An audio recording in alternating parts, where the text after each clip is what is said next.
Okay, so for today's free online lesson, you are with me, Wansika Haja, and I am an application engineer from AutoCAD System Seremban.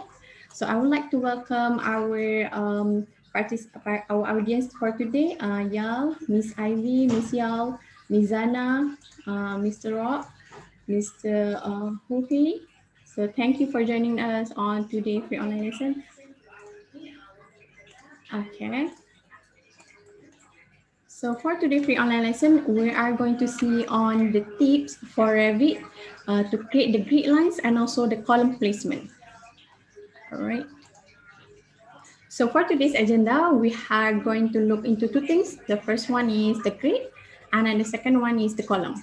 So for the grid, we are going to look at how we can add and align the grid lines by using all the Revit tools and features. And the next one, we are going to see how we can explore properties for the grid lines.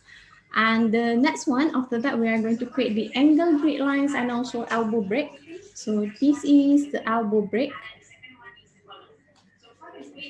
So the function of the elbow break is that we don't want these the grid bubbles to overlap between each other. So we want to have a clear annotation for the grid line. So that's when we use the elbow break. There's an echo. Oh, sorry. You need to mute some of the device.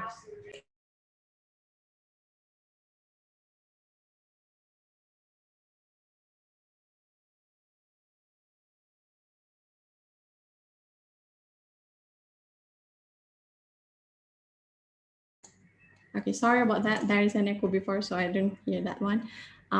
So for the next one, we are going to look at the column, at how we can place multiple column at the intersection of the grid. And then we are also going to modify some of the properties for the column. Okay, and then I'm going to talk about a little bit about the Revit features in this free online lesson. Right, sorry.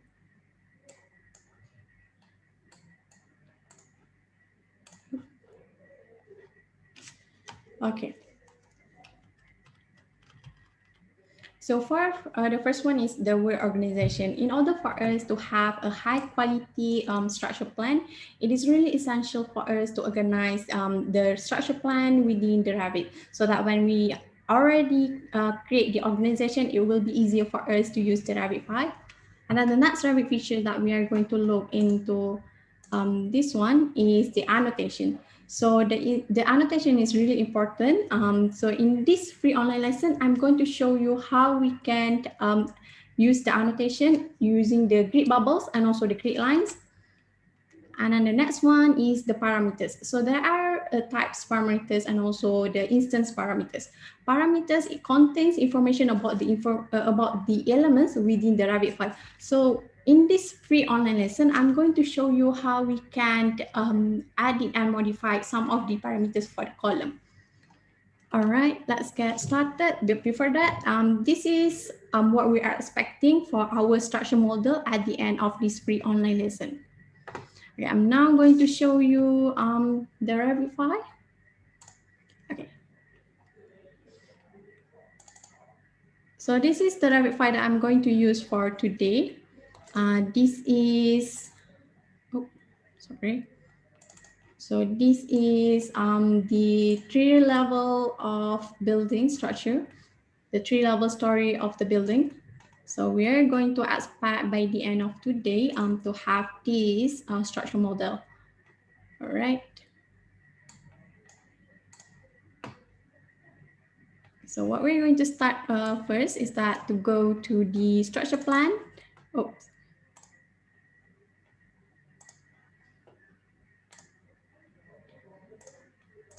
Okay, so this is the Revit file, the 3-story building. So we are going to start with the structure plan and go to the entry level.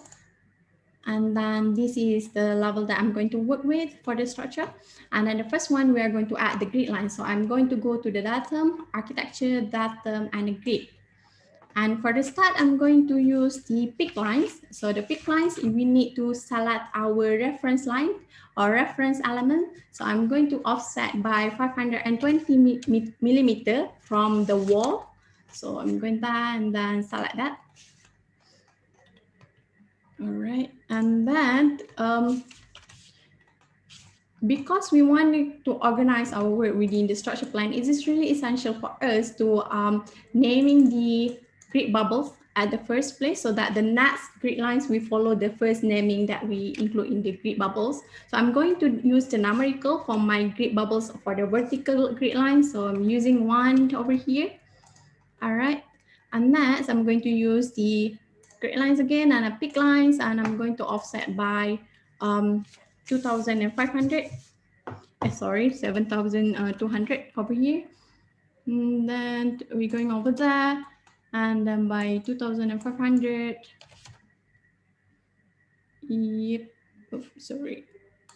Okay. And the next one, I want to specify the grid lines with the same distance, but I want to copy multiple of them. So I'm going to use the array function over here, and you just pick the grid line that you want to array, and then specify the distance. In this one, I'm going to specify by 6,500 millimeter, and I'm going to specify for 7 of them up until over here.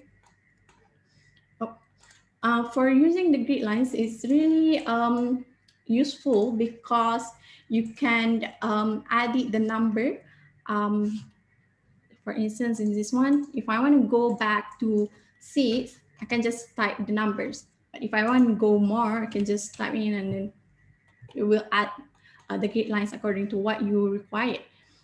And after you have already finished specified the numbers that you want for the grid lines, it's really important for you to ungroup all of them, because we want to synchronize the grid lines of the grouping one with the others.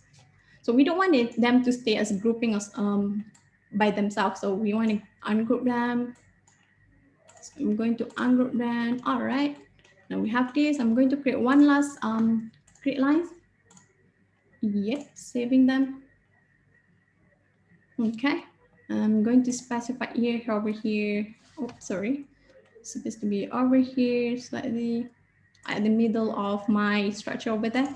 All right, now we have 12 of the vertical grid lines. And I'm going to show you how I'm going to create the horizontal grid lines. It's the same as when we create the vertical line, but I'm going to use the alphabet numbering for horizontal grid line, sorry. So I'm going to offset by 500 to 20 millimeter. Yep. Yeah, here I'm going to drag them at the end, the grid bubbles over there. I'm going to naming it as alphabet starting with A. And you can use the copy. So copy is just copying one. If you want a multiple copy, you can go to the here, add a tab over here, and then select the multiple. If you want to copy more than one, at the same distance. But I'm going to just use one. So I'm going to copy by 7,200. Okay, specify the distance that we have it. All right, and then we're going to copy by 1,000 and 2,500. All right, now we have it now. I'm going to drag them slightly a little bit, and I'm going to underlay this one plan with the plan that have the roof for the entrance over here, because we do have entrance over here, and I want to line them with that plan. So what I'm going to do is that I'm going to go to underlay over here, and then select the level that I want it to underlay, and then apply, and then see, we can see the level that we wanted to overlay on our working plan right now. So that it will be easier for us to add all the structures. All right, and then next I'm going to add the grid lines again. Okay, welcome to everyone that comes just now. So I'm continuing with the columns and grid lines. I'm using the array so that I can copy the same grid lines with the same distance. All right, and now we go by 6,500, and I'm going to go by 7, sorry. There you go. And I'm going to use the architecture again, grid, and then I'm going to use pick lines reference by 5,000 to 20. reference by this. See, correct. Okay, we have it clear over here. I'm going to drag the ends up until here. Okay. In the instance where you want it to arrange your grid lines, for instance, this one, this one, you want to drag them all the way to the bottom, but not all of them, because right now it's synchronized and locking with the other 1 to 7 grid lines. What you can do is that you can unlock them first and then move by individual. All right, unlock them first and I'm moving it individually for the 8, 10, and 11 my grid lines. There you go. I'm going to synchronize with the 12 one. Oops. Okay, no. No, now we have it. And then I'm just want to rearrange again my horizontal.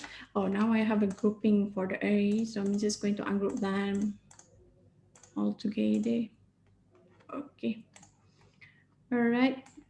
Now what we are going to do is that I'm going to add the angle grid line. Now we have the horizontal and vertical. We want the angle grid line. So I'm going to go to datum, grid, and I'm selecting the start and radius up. And I'm selecting the point of the first grid. And then my end over here. And I'm going to go slightly back by angle this. All right.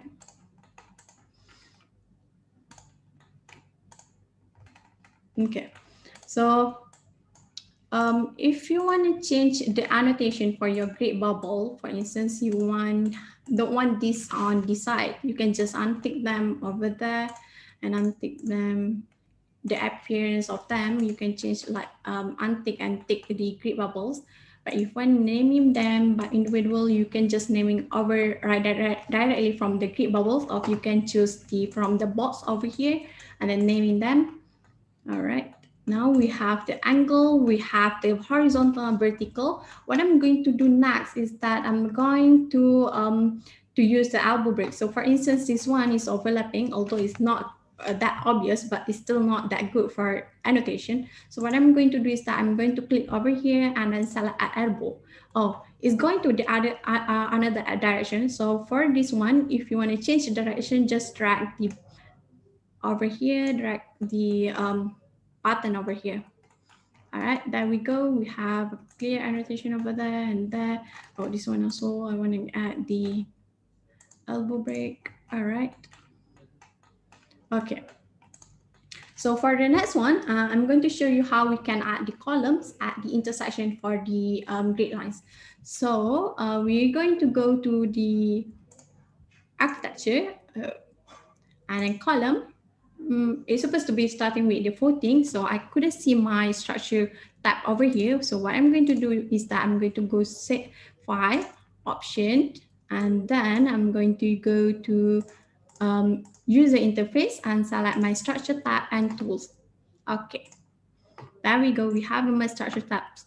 All right, we are going to add the footing first. So I'm going to add the foundation isolated footing. So we're starting with the pie cap 2 with this dimension. So you can either add your columns individually like this, but if you want to save time and you want to add the identical columns at the same places, so what you can add the same grid lines, intersection of the grid lines. So what you can do is that you can select add grids over here, and then select the grid that you want the footing or columns to appear. So for instance, for this one, I want to have the intersection between the vertical 1 to 5 and also the horizontal 8. So I'm selecting 1 to 5 and I'm going to go to horizontal 8. Okay, now we have to see it. Okay, so this is not yet finished. What you have to do to finish it is select over here, finish. All right, now we have it now. Okay, so for instance, this one is coming out a little bit. What you can do is that moving over here and moving by over here. All right. I'm going to add more footing. I selected add grids for A, at the intersection of A, and then at the intersection of A until J over here with the grid bubble vertical of A. All right, finish. So this one, all this that I have added just now, I would like it to face horizontally. I would like it to face vertically towards the end of my right hand. So what I'm going to do is that I'm going to move them. Oh, sorry. I'm going to rotate them by 19. All right. Rotate them by 19, all of them.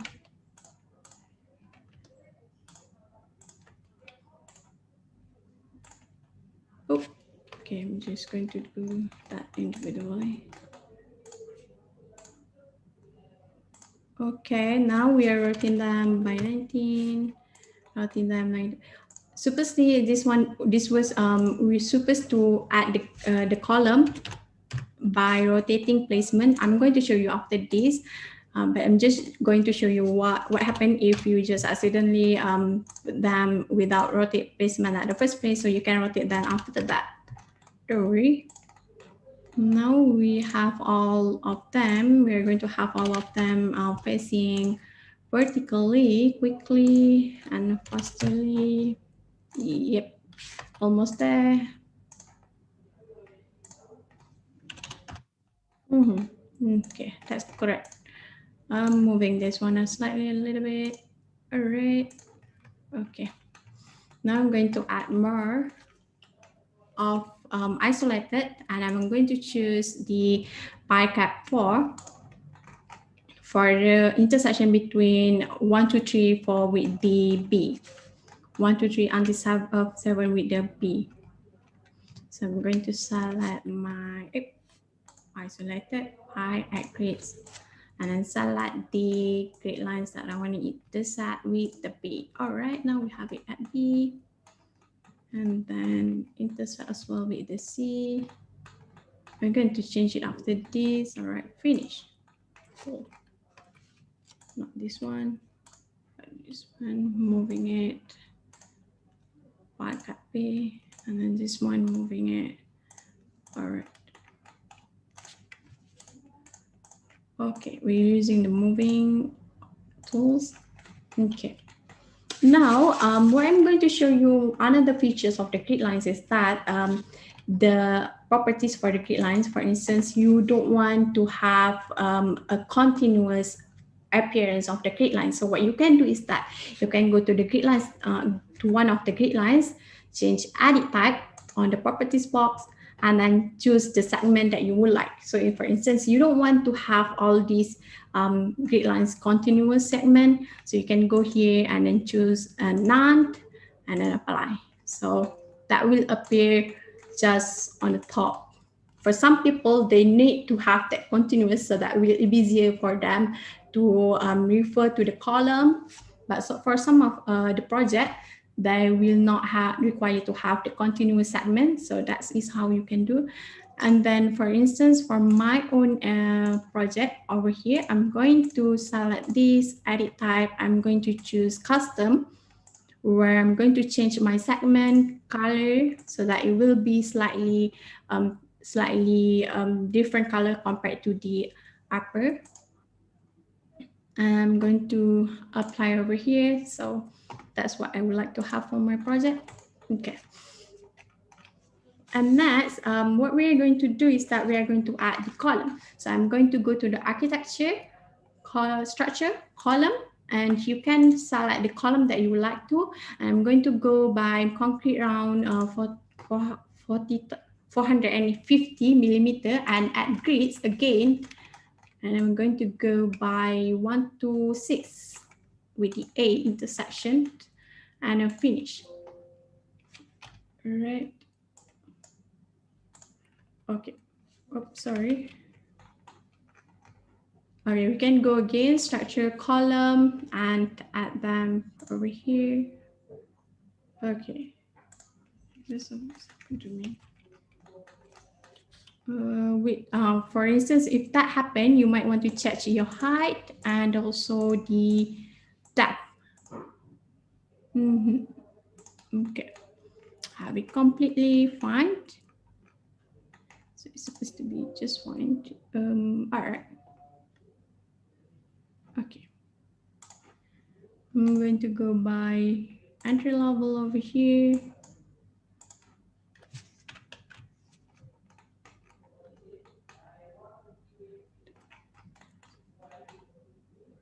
And add them individually. Let's see on the structure. That might be because of my footing over here.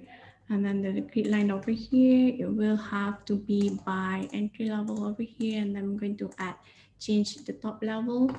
Okay. And then there you go. Yep. That might be because of the top and bottom constraint. So when you select and specify the foundation, it's really important to select the top constraint and also bottom constraint. So we're going to go again and see our column over here on the elevation. So for instance, some of them want to have the continuous column from the level that choose. For instance, they want it to flow from the level 1 until the level 3. Oh, so this is what will happen.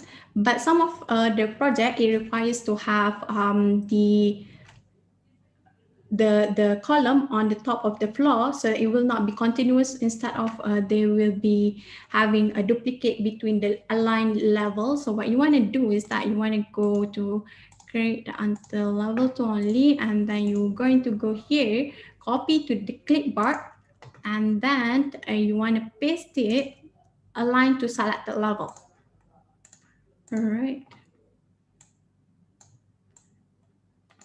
Okay, I'm going to select the level that I want to choose to align with. For instance, level 2 and level 3. Click select OK. Oh, identical. This is level 2. Paste again to select the roof level. OK. All right.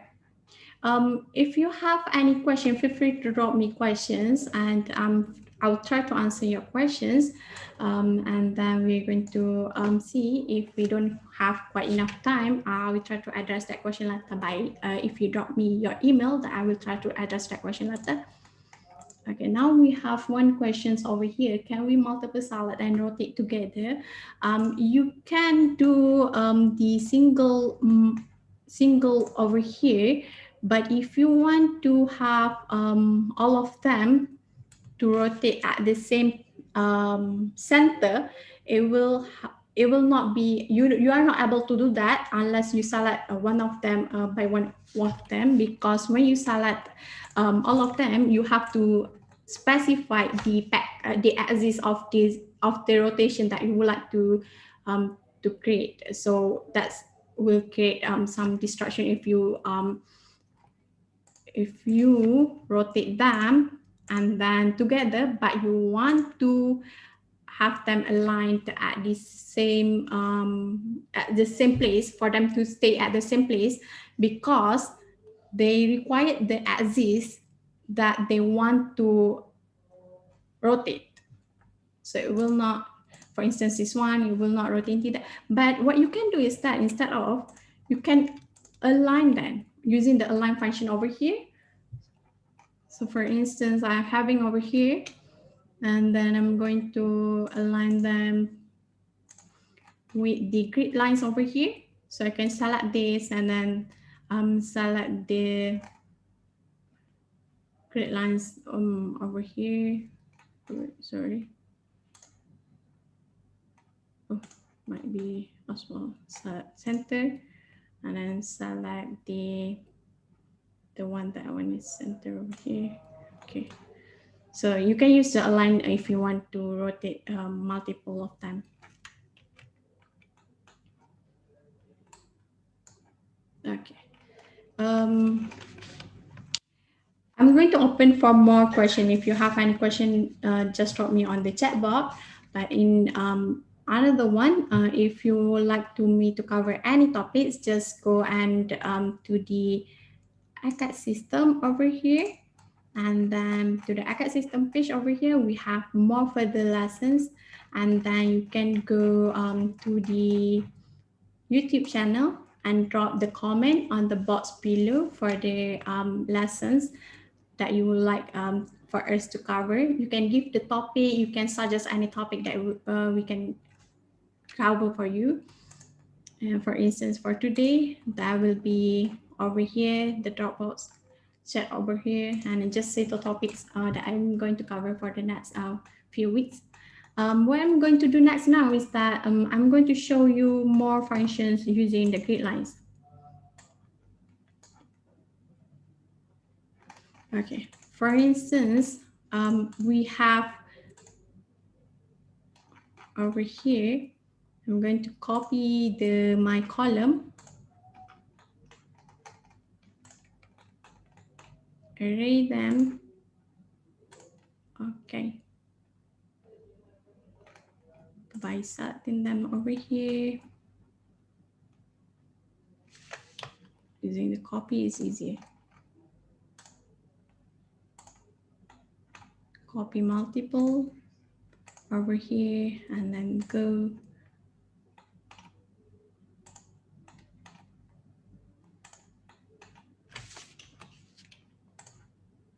All right, we are almost there.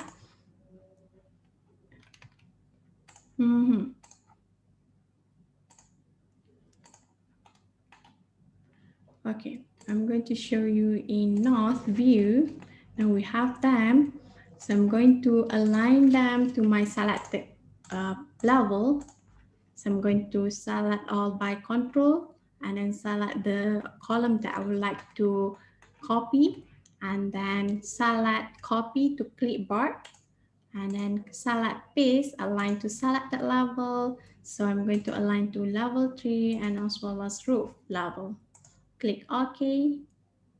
Okay, now we have them. Let's see in the 3D. Okay, so I'm going to add more of my, okay, for this one, for this footing, I'm going to use the reflection. So because I wanted them to have on this for vertical four lines, what I'm going to do is that I'm going to select the mirror and then select the axis that I would like to mirror them. Okay, and moving them to where they belong, to the grid lines that they belong to, this one center over there. Okay, now we have them like that. So you can use this mirror if you want to copy to mirror the column, the footing or column that you would like them to appear on the other side. Okay, we are going almost complete our structure plan. So we're going to add more footing, isolated foundation. I'm going to add the pie caps 2 over here and then add grids. I'm going to go by 2, 3, 4, and this all. Let's set this all.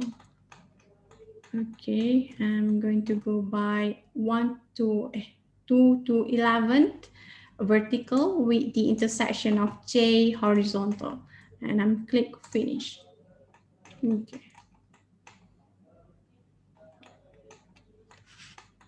So we're going to add more. You can add individual like this, but it will take some of the time, and if it will be more easier and efficient if we use the add column add grids line. Okay, add grids again. We are choosing the column 520. I'm going to place them over here with the intersection between 1 to 12 with a J. Finish. Okay, that could be because of my, let's see, in the 3D. what happens is that when I click them, they haven't been specified of their level. So I'm going to go to the entry level, floor, apply. Okay, there you go.